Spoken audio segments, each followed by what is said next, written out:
Hello and welcome to the ShankerZ podcast, video, Hello. joke, whatever else we do.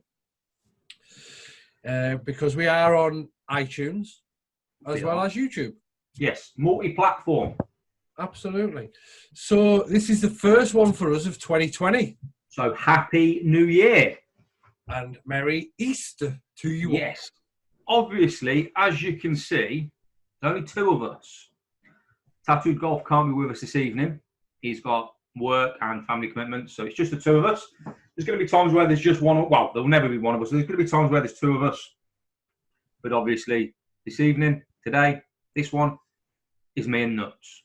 Absolutely. So, topic of conversation is going to be tech and the new tech with the new year that's just started. So, let's go through the new releases. So, we had Cobra before Christmas.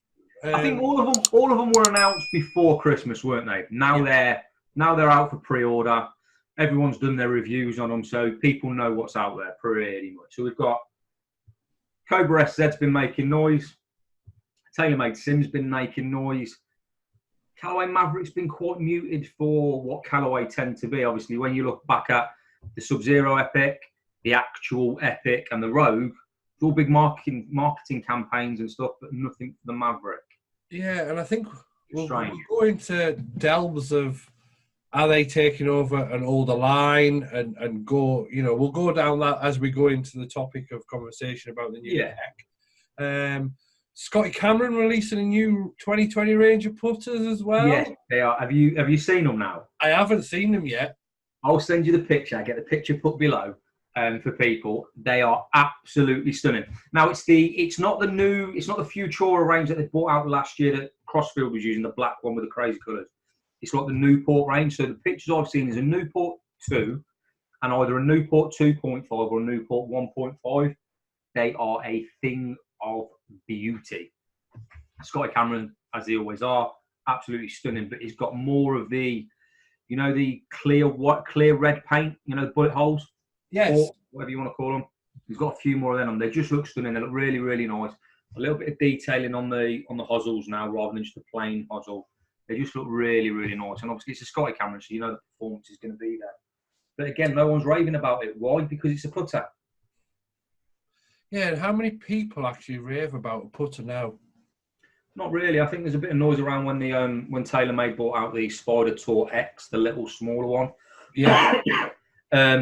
But as a rule, no, there's not enough noise around putter considering it's the club you use most in your bag. I think that was something that I went on one of my own videos on my channel, which was how many people.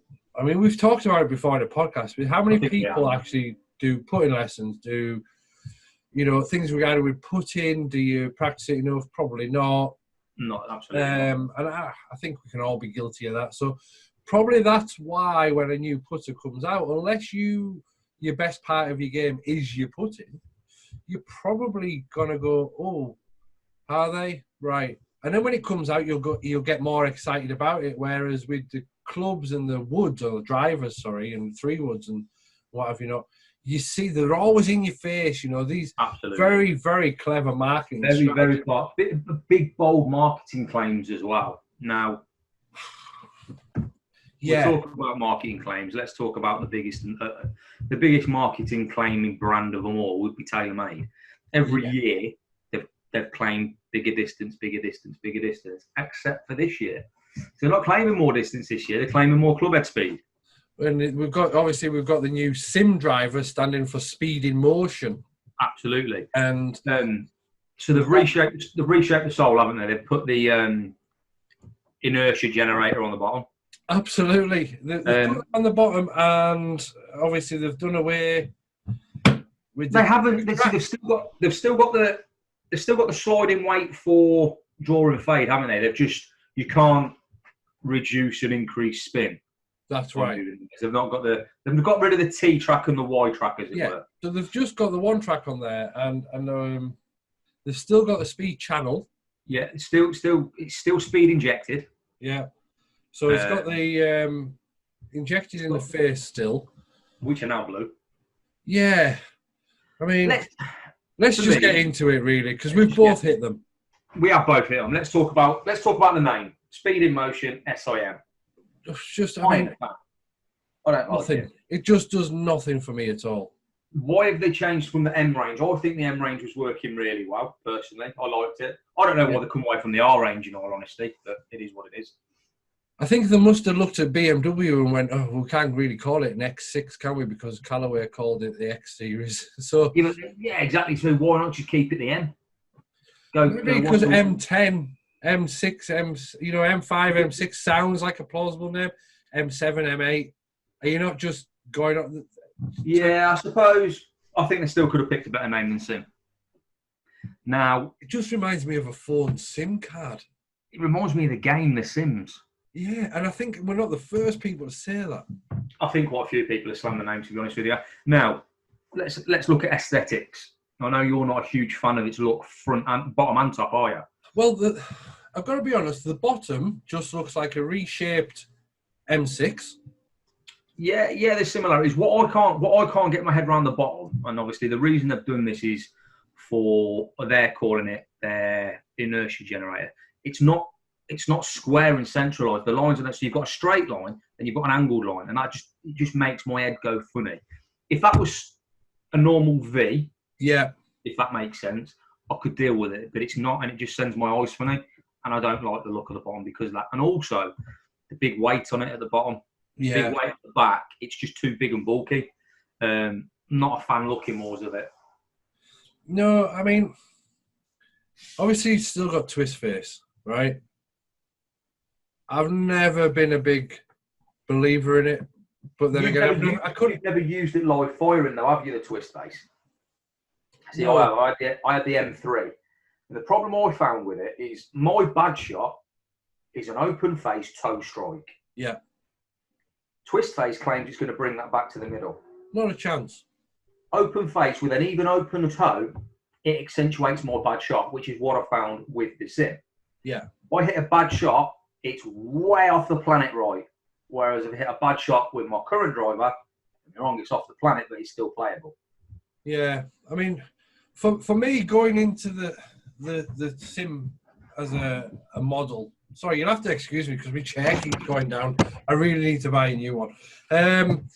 So the SIM range, they've got the SIM, SIM Max, and the SIM D. Now, I had to go with SIM Max and SIM. Now, looking down at the ball, yes, it looks all right. But to me, it still looks like an M1 or an M2 because that was when the white was first on their range. With the carbon look. Granted, the carbon is supposed to be a new colour and what have you not. I personally quite like the look of it to look down on. I like the thinner white. I like it's more of a chalky white, and I like it's a matte carbon. And I like the pinstripe. I like the white and blue pinstripe. I think that really frames it nice. So yeah, I like looking down on it. I really like it, but I like my M3 to look down on as well. Yeah. You know. See, I know Owen, which is quite ironic, really. He's not here, but he has the M6 himself. So I think he possibly, I mean, I can't say for him, but he might be a fan of the SIM, but he's probably not seen it and not tried it. He's probably seen it on the internet, but never physically in his hands. I think performance-wise, obviously you've hit it, I've hit it. Well, I hit both the SIM and the SIM Max. Yeah, I didn't hit the SIM Max, I just hit the SIM. Simply because the SIM Max I don't think is ever a driver I would look at. Albeit looking at one review that I've seen, I'm not sure if you probably haven't seen this review, to be fair. The reviewer said there is no place for the SIM. The SIM Max, performance-wise, the SIM Max is cheaper and performance-wise is as good. Now, you see, I would argue against that after hitting both of them. Okay. Because I have a normal trajectory in my driver, so I currently bag one of them. And so I've been to the range, I've warmed up, and then I haven't videoed it, so I can't show you it, unfortunately. Hopefully one to come. But I've done different strike tests with my Epic, the Sub-Zero that I've got. I've done the same strike test with the Sim Max, and I've done the same strike test with the Sim. I didn't try the Sim Draw, I just didn't. Now, the only thing I noticed with the Sim Max was my ball flight is nice and, well, you've seen it yourself, and if you watch my videos... You've got quite a penetrating ball flight. Yeah. Where the Sim Max, Jesus, honestly, I didn't have data on it. But if I did, I'm going to say the ball was probably 2,500 revs more. Wow. Because that ball, just ballooned right into the air. And it was like, whoa, where's that gone? Yeah, see. And then I just wasn't, when you see a ball flying, you're like, whoa, nah, I'm fine on that one. That's not for me. But then when I hit the Sim itself, that was the same flight as what I would expect from my ball flight. I mean, I know you've hit it. What was your... I hit it, and I was lucky enough to have data for mine. I had some data to compare. So I think my current TS3 like an absolute spanner. I've done I've warmed up obviously, and I've hit 5 and 5 to compare. Hit 5 toe shots, not bad toe shots, but they were out the toe with my tight list. I've then hit 5 pretty decent shots with a Sim. Now, considering their marketing claim is increased speed, I was 2 miles an hour slower. So I was 109 and 107. Yeah.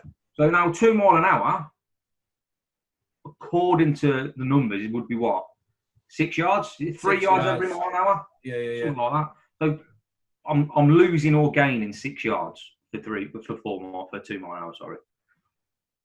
So, and for a club that claims it's going to be faster, it's not. But it wasn't for me. I was still using a Project X 6.0 shaft, so arguably ultimately the same shaft in each. Distance. This is the interesting one for me. The distance was the same. The carry distance was shorter with the Sim. Total distance was the same. So obviously it's spinning less and getting more run, and it was spinning about 8,000 revs less than my Titleist, considering my Titleist is the low spin model. 8,000? Sorry, 800. Wow, was it just a dead ball? Yeah, sorry, 800 revs less. So nearly 1,000 revs less. That was across the average. But what I also found was it's very similar. Do you remember? I don't know. Remember the old SLDR driver from Taylormade? Yeah, I used to use it. Low spinner. If you've got a real low spinner, the ball will just drop out the air. Yeah. Same with that. See, I guess this is the question. I mean, the question that we're going to ask ourselves at the very end of the video, but we'll ask it now anyway, is the Sim driver worth swapping if you have the M1 or 2? Because let's face facts, Taylormade have been trying to make an M2 like they used to. Yeah, 2016 M2, they want to find that performance again. So is it a replacement for them, and is it a replacement for the M5, M6? Now, for me personally, after I own the M1, and I owned the M1 driving the M2 3-wood. I've hit the M5, M6. Did I notice any difference between that and the Sim? No. The noise from it, if you want to go acoustically sounding very nice. Sound dull crap, isn't it? Distance. But is it worth a buy? In my opinion, if you've got money and you just want used tech, buy it. If you want to get better results from what your M5, M6, M1, M2 is, I don't think you'll see it. You won't. Just don't. I think if you want, depends what's in your bag. If you've got a driver that's 5 years old, don't change. You're not going to see enough of a difference to warrant £479. So it's cheaper than the M5 because that was 499 quid when it came out. So they've dropped the price, but it's still 479 quid for the Sim. If you've got a driver that's 5 years old or within a 5-year period of this being released, I wouldn't recommend getting it. If you've got an older one and you're looking in the market, I'd get the M5 because the performance is the same and it's cheaper now. Yeah. I know the driving range, Carlisle Golf Discount Centre where I live, They have an online shop, and they're knocking them out stinkingly cheap, to be honest with you. So there you go, guys. You got a free plug. I mean, personally, would I, if I have 479 notes in my pocket, I've got a TS3 in my bag, would I swap it? Absolutely not. No, you'd be going to buy a PlayStation 4. Yeah, I would be, yeah. But no, for me, the SIM, I like the look of it on the addressing the ball. Performance-wise, it doesn't live up to my expectations from what the marketing claims are, so I wouldn't buy it. And I guess the biggest thing is, if you are that interested, go to a demo day, go and get fitted, and see the numbers for yourself. Now, personally, I feel like you would have to hit thousands of golf balls to notice the difference. Absolutely. You're not going to see it instantly. 100%. It's going to be over time. So, for me personally, it's not a club I'm raving about. I mean, I am going to do a review on it, and I will give my honest opinion, but I don't think it is a club to swap from what Taylormade have just tried to predecess on that one. I just don't. I wouldn't be, if I'm in an M5, I wouldn't be swapping out of an M5. M6 possibly, but unlikely. M3, I've had the M3. If I had an M3 in the bag, I would not be buying a SIM. Yeah. Because I think, my opinion is the M3 performed better than the M5, but that's just my opinion. I think the honest answer is we're not a fan, but go and try it for yourself. Don't listen to these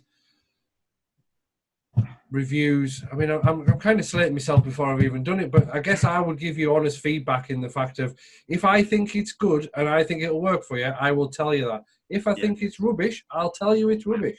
Because you've got nothing to lose, nothing to gain, sort of thing. No, they don't pay me. So, yeah, go and try it. I don't know if it'll work for you, but then again, that would be up to you guys. Exactly. So don't go listening to the reviews on YouTube and let that make your mind up. Best thing I can recommend is go and have a go at it yourself. Yeah. Try it yourself, see what you think, and if you think it's worth parting with your hard-earned cash, then do so. But I would think long and hard. And if you were going to test one, test the M5 at the same time. Yeah. If they let you. Yeah. So going on to the next bit of tech will be, I haven't got a skew with cap, it would be the Cobra Speedzone.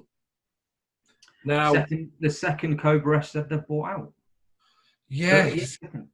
Rebrand kind of from years ago. He originally bought the SZ out a long time ago, because I'm sure I had one.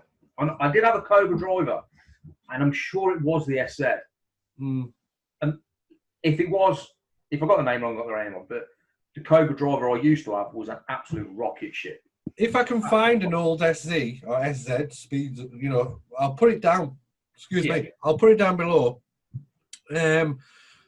Are they making the right move, putting this new Speedzone into play with the success that the F9 had?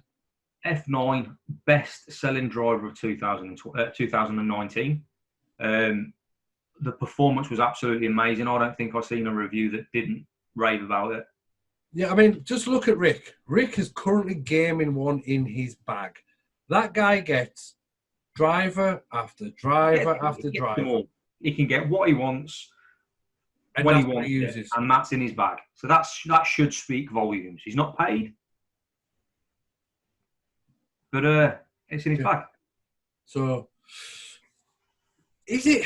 So let's get out of basics. Cobra F9 came out, and it was £100 cheaper than the Epic, than the TS, than everything else. Even Ping, I think.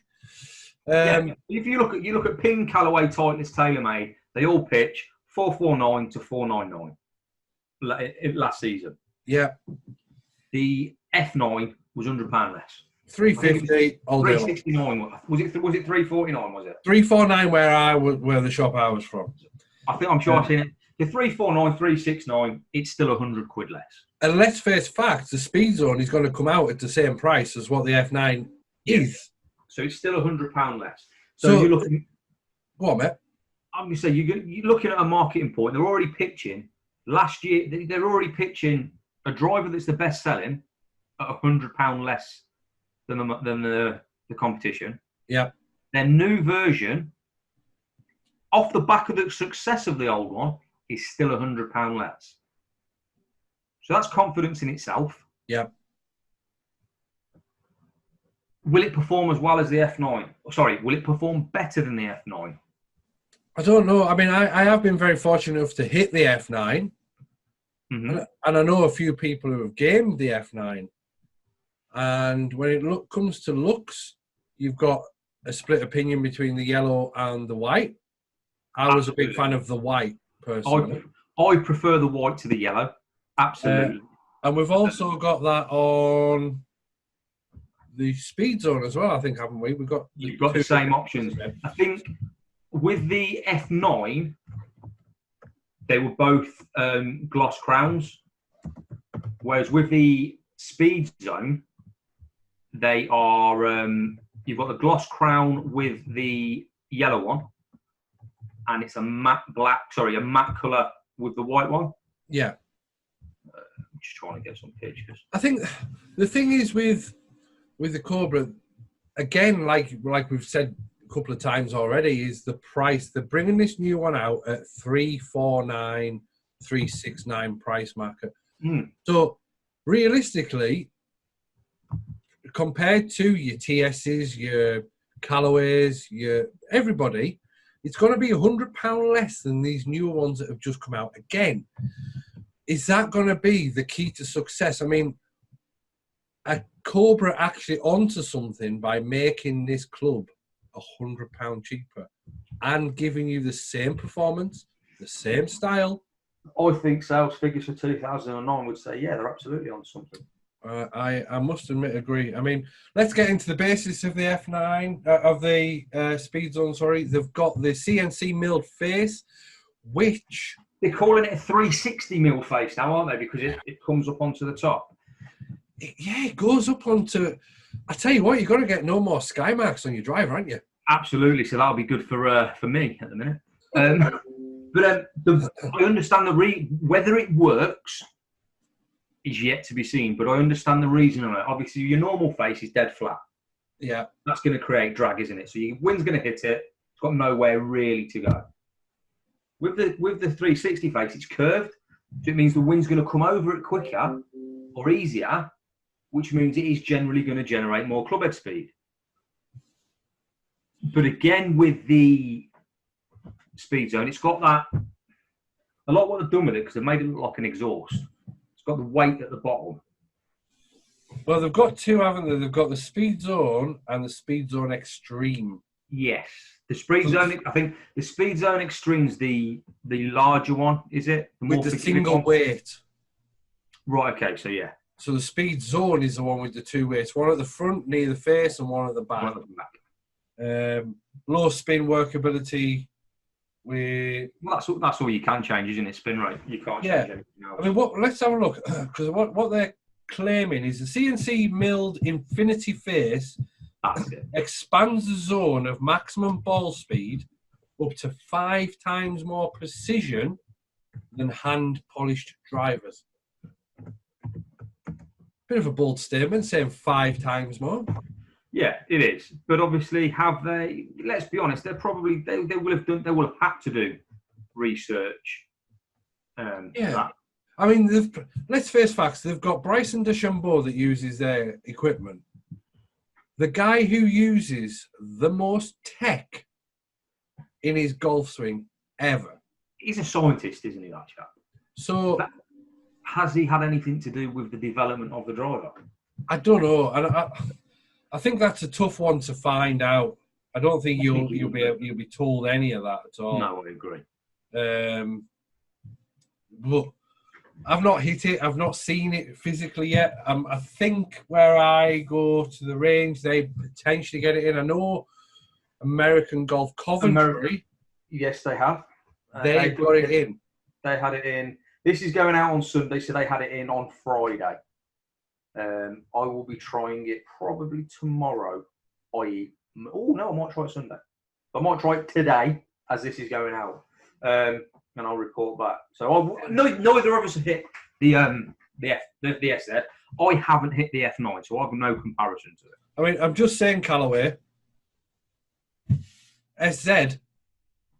Yeah.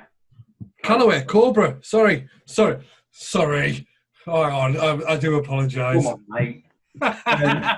So neither of us here. So if we were buying it, we're going to be buying it on raw emotion. Would you put that in your bag on how it looks? I know you would because you want one. Yeah. Do I want one because of cosmetics? Absolutely. Looking at it and things like that, yes, it looks nice. However, I will not be putting one in the bag if the numbers are not right. Exactly. So raw emotion says yes, you'd buy it. Yeah. Which is from a marketing point, from a sales point. If you have that raw emotion, if you've got people wanting to buy it before they've tried it, it's half the battle. Oh, of course. So flip it on its head. The Taylormade, I don't want to buy it because it's ugly. It's the Quasimodo of the 2020 drivers. I'm not a big fan of... I don't like it. And then if you want to flip it on its head again and look at the Callaway Maverick, oh, God. it looks like a bargain basement driver. It's like, what the hell is wrong with that? It looks like, honestly, I think I'd rather buy a Slazenger. Honestly, and this is coming from somebody who has a full bag of them. You're a massive Callaway advocate, aren't you? You're like, Mr. Callaway. If that was the only Callaway golf club going on cosmetics, I would swap to somebody else. Absolutely. It's horrible. It looks like a driver you would buy out of a box set from Sports Direct. Absolutely. 100%. But it's going to be the Callaway Rogue replacement. But they said that the Epic wasn't going to be the Rogue replacement. Then the Epic Flash wasn't going to be the Flash or the Rogue. No, sorry, the Flash replaced the Epic. You still had the Rogue. Yes. You've now got the Flash and the Maverick. The Maverick replaces the Rogue. Even though they'll probably say to you, we're still keeping the Rogue on. Mate, the sale rail says otherwise. Yeah. Going back to Cobra, actually, before we jump onto Callaway, American Golf, where you are selling them off at 179. The F9's 169. 169 for an F9 driver. So if you are from around Graham's area, I would certainly pop in. Speak to the boys down there. They'll look after you. A good bunch of lads. So they'll absolutely look after you. So yeah, let's get back onto Callaway. Their Maverick. So Epic versus Maverick, apparently, according to this. Yeah. They reckon you're going to get more distance with this. It's probably going to have the jailbreak technology in it. I don't think it has. Has it not? From what I've seen, from pictures I've seen, bearing in mind we can only go on pictures because I don't think there's anything on the Callaway website. I don't think it has got the jailbreak. I've just seen a picture of the 3-wooding. Yes, it does. Does it? Yes, it does have jailbreak technology in it. Okay, fair So enough. basically, a bit like Taylormade did with Speed Foam and Twist Face, Callaway we put it in the last 4 drivers, so let's just put it in this one as well, because we'll just change the paint, we'll change the colour of it, and we'll call it a new name, because that's what it looks like. Yeah. But aesthetically, it's horrible. Obviously, performance, we can't talk about performance because I've not tried it, you've not tried it, and neither has anyone else. No, exactly. So it's... I mean, there's going to be a picture underneath. Let us know what you think of the 3 drivers so far out of the Sim, out of the Speedzone, and out of the Maverick. I think if you've got to rate them, Cobra first, Sim second, but by God, Callaway, you've done it. Callaway has to be third, and I don't even want to talk about it. It's that bad. One thing I think Callaway has got right, the Callaway Jaws wedge. Oh, MD5, because the MD5, Callaway Jaws, whatever you want to call it. Yeah. I absolutely think they've got that right. I gotta be honest, after seeing when Taylormade brought out their new milled with the square cuts on the face, and then obviously I play Callaway. I've got the MD4s. Yeah, I play Callaway wedges. Now, normally the companies would bring out a new wedge that would then be the predecessor of the old wedge. So for example, Vokey SM6, SM7 took over that, and now we've got SM8, which is taking over the SM7. Callaway decided they're going to run MD4s and Jaws stroke MD5s side by side. They're not. Now, you go into a shop, though, and look at the prices, the Jaws is about £10 more expensive than the MD4s. Jaws are 129 and the MDs are 99. I guess a lot of that comes to whereabouts. Yeah, I guess it's where you're from, but yeah, the MD, you can't. They'll be obsolete as soon as they're gone. They're gone. Because I game them, and I'm trying to get a third wedge, and trying to get one brand new under the £100 mark for me has been, well, it's gotten that tough that I haven't got one yet. What do you want? Why? What wedge? What degree? So I game a 50, 54, 58. So I would have the gap in perfect. So what? As opposed to try to hit a 52. You said you wanted another one. Yeah, so I actually want the 54. Right, give me 100 quid. I'll get you one tomorrow. There you go. Yeah. Problem solved. but again, the question comes down to: is it worth it when you look at the MD5s, the Jaws? Probably not. Probably not. Probably not. And I know they have made some inroads with the. I say some inroads. They've made some. They've made some tech claims with the balloon. Obviously, they've made the groove. Obviously, they're talking about the Jaws is down to the grooves, isn't it? Yes. So let's have a look. Let's see what we can find. Now, very interesting. Going on to the wedge topic, we know from your what's in the bag that you're potentially going to throw your slippers out. Yeah. Now let's go into wedge game and specs of wedge game, because we had an interesting phone call about this. What you could do would be to regroove, because let's face facts, the grooves will have worn, and you will not get as much spin, and you know your of course not. You know, I'm gaming will change. I'm gaming MD2s, so we're going back a few years. But grooving them again is potentially going to make them illegal. Absolutely, because you don't know what they're grooved to and what shape the grooves are. Grooves have to be a conforming shape. I know Ping had this problem a few years ago with their groove shape on their wedges. They were illegal, so they had to follow. So yeah, would I re-groove them?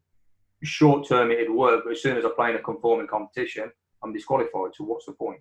Yeah. May as well carry on with the wedges I've got, which work. To me, they don't. But I do need to swap my wedges. The question is, where do I go? I was fitted for Titleist, but I absolutely love the way Callaway feel. Because let's face fact, Callaway isn't Callaway, as in the wedge game. It's Cleveland. Yeah, Roger Cleveland designs the wedges for Callaway. You know, I think that's probably common knowledge. If it's not, it should be. Yeah, just the same as Bob Vokey does Titleist. Yeah, well, obviously, hence the name of the Vokey wedges. But yeah, see, I say it's probably a toss-up between those two. Or do I just get a proper set of Cleveland wedges? Now, I heard reviews of the people who've just bought the new Cleveland wedges.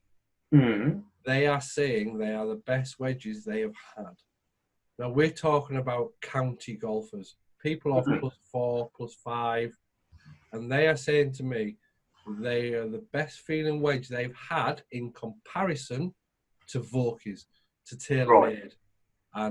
But again, it all comes down to personal preference. Yes, I've never been a fan of Taylormade wedges, even though when I used to play golf before, I was literally Taylormade everything. Yes. When I started playing golf again, I had Taylormade wedges in my bag. I had the RAC wedges in my bag. Yeah, great wedge. Hard. It's like, I quite like them. No, they're too hard. But this is the again, it's personal preference. It's personal preference, isn't it? So Taylormade wedges were always, have been a no-go for me. I liked the old 588 Clevelands. But obviously I moved from the 588s to the RACs, and then obviously from the RACs I went to the Callaway. So obviously I've dabbled with the SM7s. I've used them a few times just because I got fitted for them, and I think for me they're the best feeling wedges I've used of recent times. It's just such such a minefield. There's so many wedges is a minefield because it's so personal. It's like putters. It's just so personal. Yeah. And, you know, Scotty Cameron 2020 range. I've seen pictures. Absolutely beautiful. Beautiful putters, as I said at the start. But does a Scotty Cameron perform any better than any other milled putter in that shape? I've got a Cleveland putter. It's exactly the same shape as the Newport 1.5. Do they perform any difference? If someone wants to give me a Scotty Cameron 1.5, I'll do a review. And I think please, I think again, it comes down to personal. If Scotty Cameron was the best putter in the world, every single person would use it, and we wouldn't have stroke labs. We wouldn't have even rolls. We wouldn't have all the other great brands out there that we do with putters, because they would just flood the market with that particular brand and charge you an extortionate amount of money to do it. Agreed. I think the main point that we need to stress is, no matter how many reviews are out there at the minute telling you X club's the best, Y club's the best, they're not. If a YouTube reviewer tells you that the SIM is the best driver of 2020, yes, it is for them. What you need to do is you need to get out there and test them and find out what's best for you. Yeah, 100%. Because in theory, it probably is the best one of 2020 because it's the first one released. Yeah, it actually is as well. It's the first one. It's the first one on pre-order. So let's face fact.